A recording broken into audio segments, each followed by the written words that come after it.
What's going on, YouTube? So there in recent years has been a lot of talk about men and low testosterone, and it's a thing, right? So we're consistently seeing testosterone levels drop, and because of that, we're seeing commercials all over the place for, testosterone replacement clinics, anti-aging clinics, things like that. And then you get these commercials like, meet Bob so-and-so can please all the ladies, that kind of stuff.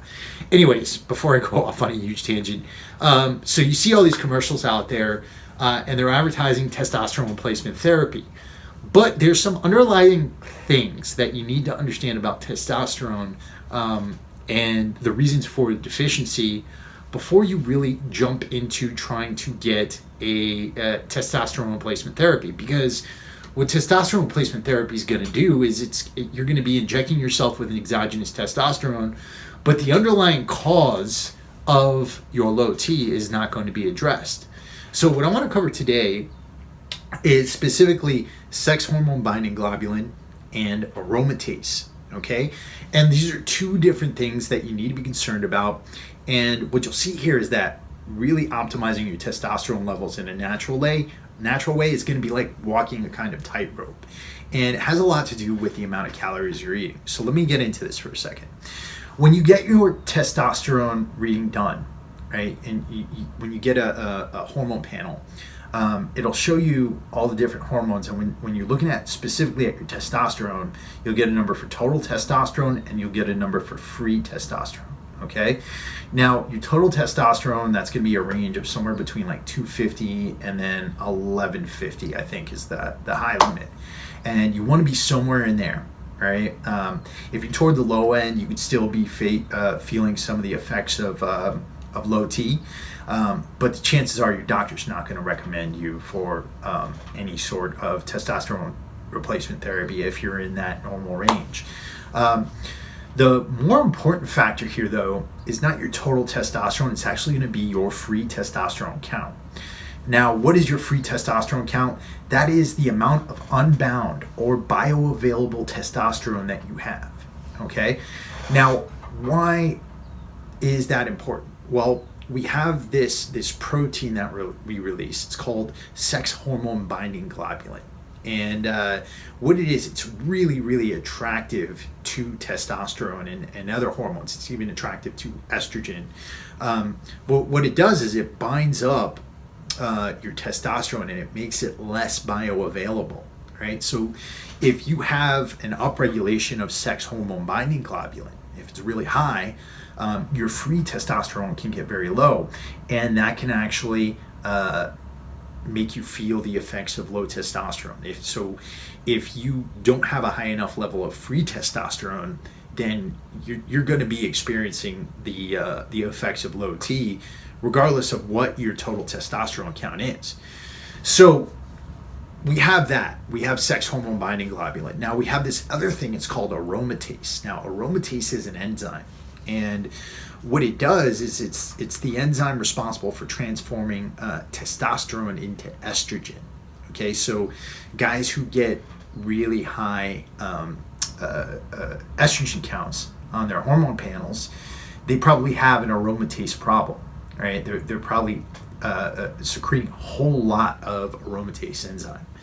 And so, and a lot of people think that aromatization is only a problem if you're taking exogenous testosterone, or if you're taking steroids. That's why we see a lot of guys who are taking steroids, they have gyno, or bitch tits, they call them. And so it's really associated with that, but you can still aromatize testosterone. Even if you're not on steroids, you can start aromatizing your own testosterone. Now, why is this stuff important to know? Well, it means that unless those two potential underlying causes are addressed, even if you're injecting yourself with exogenous testosterone, they're still going to exist, and they could still potentially eat into your testosterone count. Particularly when we're talking about high levels of aromatase, people who are taking exogenous testosterone or steroids, they're going to keep aromatizing that testosterone, and that could lead to really, really high estrogen counts. All right. So what do we do here, and how do we address these? Okay, so A lot of it has to do with the calories and the calories we eat.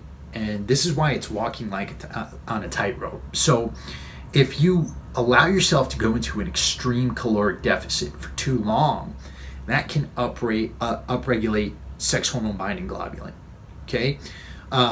If you overeat calories and you have too much insulin, that can upregulate aromatase. Okay? So you have to stick between the two here. Okay? That's why it's like walking on a tightrope. You don't want to eat too few calories for too long, otherwise you'll upregulate sex hormone binding globulin, and you don't want to have too much insulin to the point where you're insulin resistant. That can upregulate aromatase. So you really want to make sure that you are sticking a middle ground. So what I tell people is, don't eat like a bird, but don't eat like a glutton. Okay, now I know that's kind of like, it's pretty fuzzy, and I'm not giving you any specifics, but you have to go off of your own basal metabolic rate. You have to determine the optimal amount of calories for what you're doing.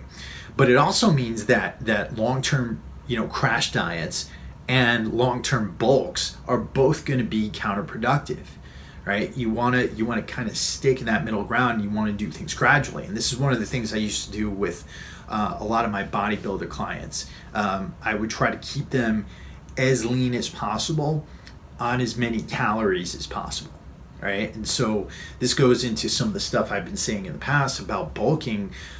Rather than doing a massive bulk and eating tons of food and adding tons of calories in your diet at one time, do more of a gradual bulk and really aim to keep the body fat around your midsection as low as possible. And if you do that, you'll be able to preserve your insulin sensitivity. Another thing a big thing I recommend to people is, add carbs, higher amounts of carbs on your hard training days, but on your non-training days when you're not working out or you're not doing anything, take those carbs away, right?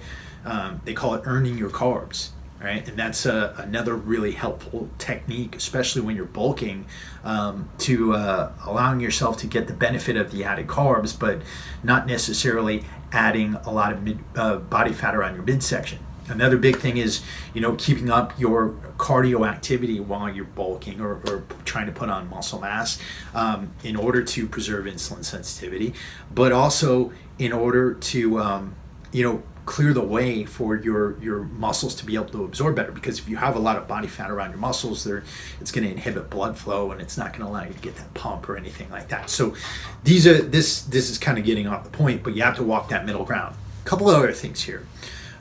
So you really want to make sure that your mineral intake is good. If you are going to want to avoid aromatization, particularly you want to make sure that you're getting a good amount of zinc and magnesium in your diet.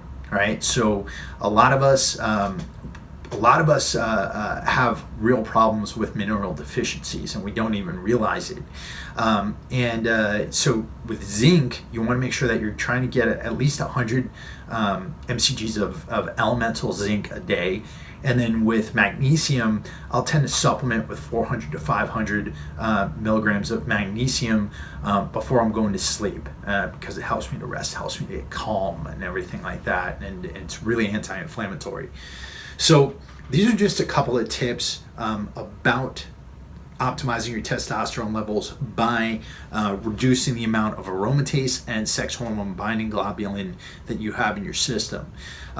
If you are thinking about testosterone replacement therapy, and again, I'm not a doctor, I don't play one on YouTube, just make sure that you're going through all of the different options that you have there as far as addressing it. Because once you go on that therapy, you could potentially be dependent on it for the rest of your life. It could have some serious implications for your overall hormonal health. And again, it's not addressing that root cause. I just wrote an article about this for T Nation. I'm going to link that below. It goes into detail on everything with scientific references. And if you've got any questions for me, just let me know in the comments below, or you sign up for my newsletter right now at startketorite.com. We are giving out free 15-minute consultation calls. So if you're interested in one of those, join the newsletter. And I'll be back at you later on this week with some more awesome content.